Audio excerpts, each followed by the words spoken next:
kubera icyo amagufa yumiye mu gishanga yahinduwe ingabo zikomeye kandi zifite imbaraga. Ezekiyeli yatwawe n'umwuka wera ajyanwa mu gishanga kirimo amagufa yumagaye. Aya magufa nta cyizere cyo kubaho yari agifite. Imana iramubaza iti, mwana wanjye, ese aya magufa ashobora kongera kubaho? Ezekiyeli arasubiza ati, nyagasani ni wowe ubizi. Itegeko ry'Imana riramanuka, buri gufa ryose risanga iryaryo.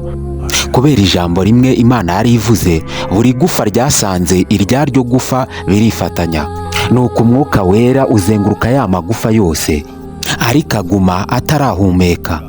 Imana iramubwira ati, tegeka imiyaga ituruke mu byerekezo bine.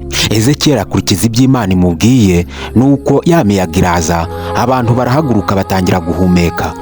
Ya magufa avamwo ingabo zikomeye kandi zifite imbaraga zitera ntiziterwe. Imana ntabwo itegeka ibintu byavunitse ngo byongere bihure cyangwa se amagufa yatandukanye ngo ahure, ahubwo Imana irazura. Niba wizera ko Imana izura ibyapfuye, andika amena follow iyi page kugira ngo ujye ubasha kumva inkuru nziza nk'izi. Kanda like kuri iyi video.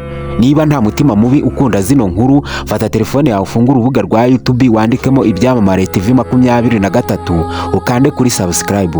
Ndagushimiye.